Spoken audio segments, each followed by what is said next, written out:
Hi, Water Signs, Cancer, Pisces, and Scorpio. Welcome po sa ating love reading. Okay, so this is all about love. Welcome po sa ating channel. So, ito ay inyong daily Gabay Tarot love reading for June 22, 2024. Para po ito sa lahat. Single ka man, sa may crush, may relasyon, buhay mag-asawa, friends, and family connection.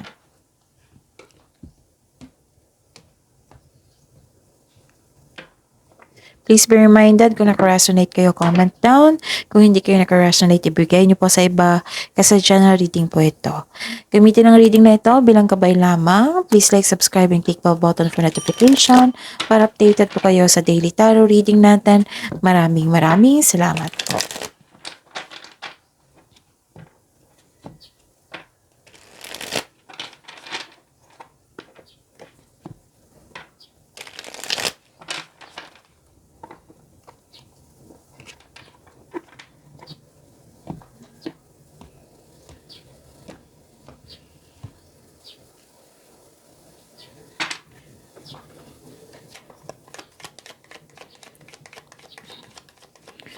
Spirit's Guide, magaganap po ngayong June 22, 2024. I need 3 cards po para po kay Cancer, Pisces, and Scorpio.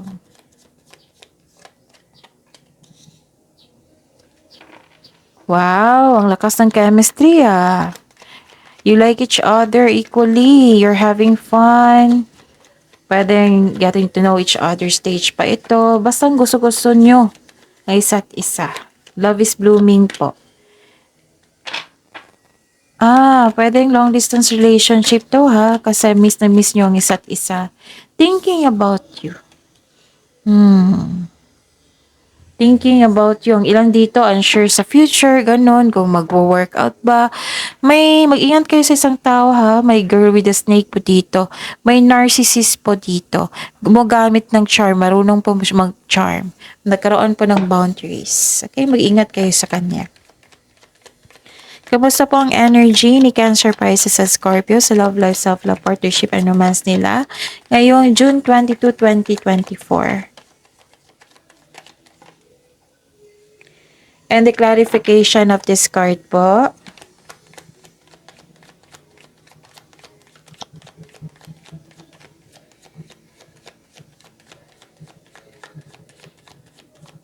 Pasensya na po sa ingay ha. May construction po ngayon. Tapos may nag-music. So don't worry, nakafocus naman ako sa reading natin. And focus kayo sa aking mensahe, okay? So kamusta mga energy ni Cancer, Pisces, and Scorpio? May nakita ako ditong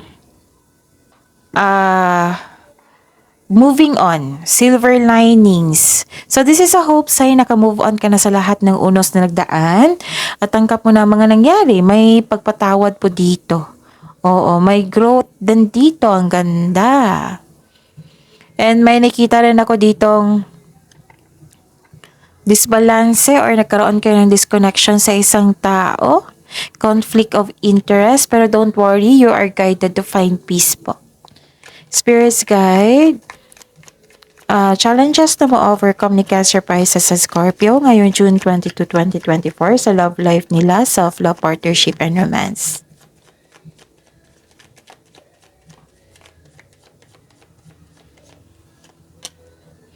And the clarification po.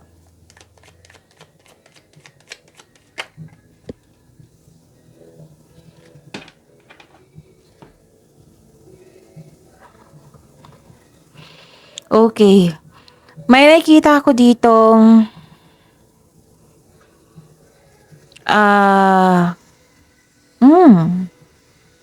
para sa mga may relasyon sa buhay mag-asawa, ito ay tungkol sa inyong kaparehan na may plano siyang mag-level up kayo. Pwede sa mga marelasyon, gusto niya magkaroon ng sariling pamilya.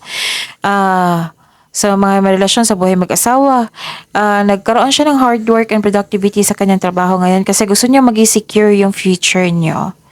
Okay?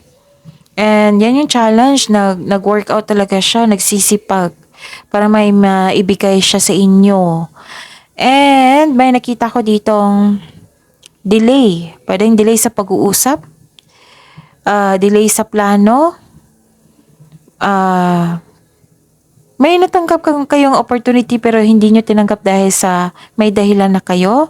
Tapos, at uncomfortable siya sa changes pero temporary lang po ito. Spirits Guide. Isipin niyo po yung person niyo ngayon. Spirits Guide. Kamusta po ang feelings ng person ni Cancer, Pisces sa Scorpio ngayon June 22, 2024? And the clarification po. Naku. May narcissist nga dito, no? Ilan ko, ha?